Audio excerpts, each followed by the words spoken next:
दोस्तों, आज कई दिनों से हर एक न्यूज चैनल पर एक ही खबर है, सीमा हैदर का। कौन है ये सीमा हैदर? आज मैं आप सबको सीमा हैदर की पूरी कहानी बताने वाला हूँ दोस्तों।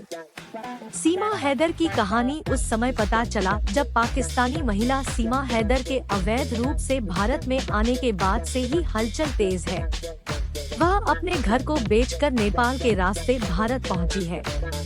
यहाँ उन्होंने सचिन से शादी कर हिंदू धर्म अपनाने की बात कही है। एक पाकिस्तानी महिला और एक हिंदुस्तानी लड़का जो ऑनलाइन गेम खेलते हुए मिले और एक दूसरे को दिल दे बैठे। प्यार हुआ, इजहार हुआ और फिर महिला अपना मुल्क छोड़कर दो देशों को पार कर अपने प्रेमी से मिलने पहुंच गई। महिला ने धर्म बदला, अपने बच्चों को साथ लाई और अब वापस अपने मुल्क नहीं जाना चाहती है।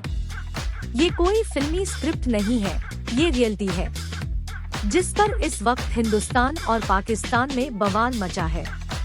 पाकिस्तान के कराची शहर की रहने वाली 30 वर्षीय सीमा हैदर अपने 4 बच्चों के साथ नोएडा आ गई है। नोएडा के 22 वर्षीय सचिन मीणा, जिनसे उनकी मुलाकात ऑनलाइन गेम के दौरान हुई, को अब वह अपना पति मान चुकी है और हमेशा भारत में ही रहने की कस्में खा रही है। सीमा हैदर की इस लव स्टोरी कई एंगल है। इसे सिर्फ प्रेम कहानी भी कहा जा रहा है, लेकिन जासूसी की शंका भी पैदा हो रही है। सीमा हैदर और सचिन मीणा की पूरी कहानी क्या है और आखिर ये रिश्ता कैसे पनपा है, इसकी पूरी कहानी जानते हैं। इस कहानी की शुरुआत साल 2019 से 20 में होती है, जब दुनिया कोरोना की चपेट में आ रही थी। इस बीच लोगों का ऑनलाइन रहना अधिक होता था और पबजी गेम अपने पीक पर था। सीमा और सचिन मीणा लॉकडाउन के दौरान पबजी पर गेम खेलते हुए मिले थे। शुरुआत गेम खेलने से हुई और बात दिल मिलने तक चली गई। पुलिस के साथ हुई पूछताछ में सीमा हैदर ने सारी बातें बताई। सीमा के मुताबिक पबजी खेलते वक्त ही उनकी सचिन मीणा से बातचीत शुरू हुई। ये वही वक्त था जब सीमा के शौहर गुलाम हैदर सऊदी अरब में काम की वजह से रहते थे। दोनों के बीच अनबन थी और इसी दौरान सीमा सचिन बातचीत के जरिए करीब आने लगे। गेम से बातचीत पर पहुंची इस कहानी में प्रेम का एंगल आए, इससे पहले आपको सीमा हैदर को जानना जरूरी है। सीमा मूल रूप से पाकिस्तान के सिंध प्रांत की रहने वाली है। उनकी गुलाम हैदर से शादी हुई, जो अभी सऊदी अरब में काम करते हैं। दोनों के 4 बच्चे हैं। इनके पहले बच्चे का जन्म साल 2015 में हुआ था। गुलाम हैदर से शादी के बाद सीमा कराची में शिफ्ट हुई। इस बीच गुलाम का सऊदी में जाना हुआ और पिछले कुछ साल से लगातार वहीं रह रहे थे। बकौल सीमा, उनकी और शौहर की कई दफा लड़ाई हुई है। गुलाम हैदर ने उनके मुंह पर मिर्च फेंकी है। जिस शादी को गुलाम हैदर लव मैरिज, उसे सीमा एक जबरन निकाह बताती है।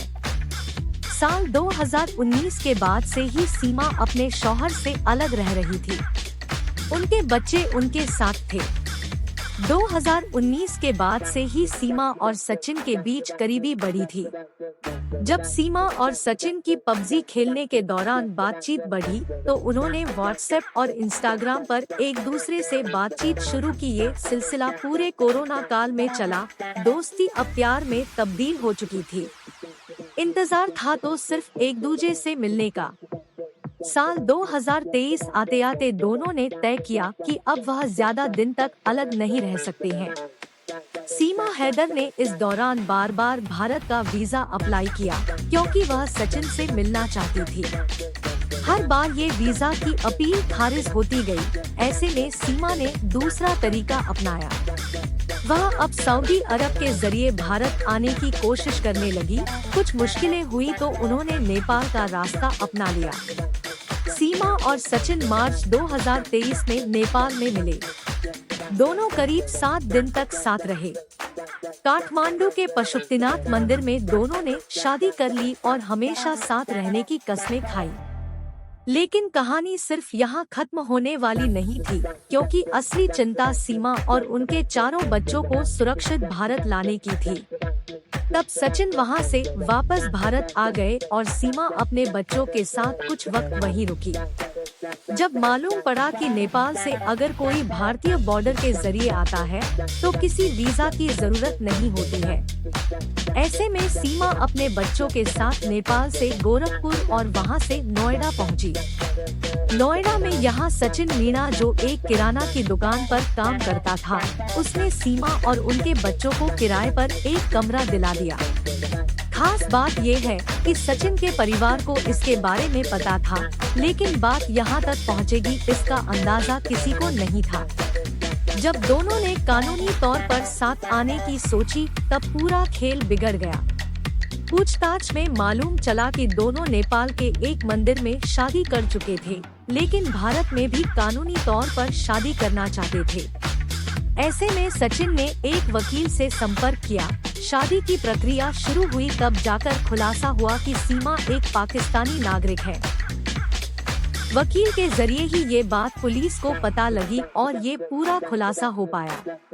4 जुलाई को सीमा और सचिन को गिरफ्तार कर लिया गया। सीमा पर बिना जानकारी अवैध रूप से भारत में घुसने का केस दर्ज किया गया। मामला अदालत तक पहुंचा, तब जाकर उन्हें जमानत मिली और कोर्ट के आदेश के बाद ही दोनों को साथ रहने की भी इजाजत मिल गई। सीमा पहले अपने बच्चों के साथ अलग रहती थी, लेकिन अब वह नोएडा में ही सचिन के घर पर उनके परिवार के साथ रहती है। इस कहानी का एक अहम किरदार सीमा हैदर का पाकिस्तानी पति गुलाम हैदर भी है, जिसके बारे में अभी तक कम बात हुई है। 2019 में गुलाम हैदर काम के लिए सऊदी अरब पहुंचे। सीमा के अनुसार तब से ही उनका पति से संपर्क काफी कम हो गया था। सीमा ने खुलासा किया कि गुलाम उन्हें मारता था, वह कई बार तलाक दे चुका है। गुलाम हैदर ने खुलासा किया कि वह पिछले 2.5 महीने में सीमा को 2 से 3 लाख रुपए दे चुका है।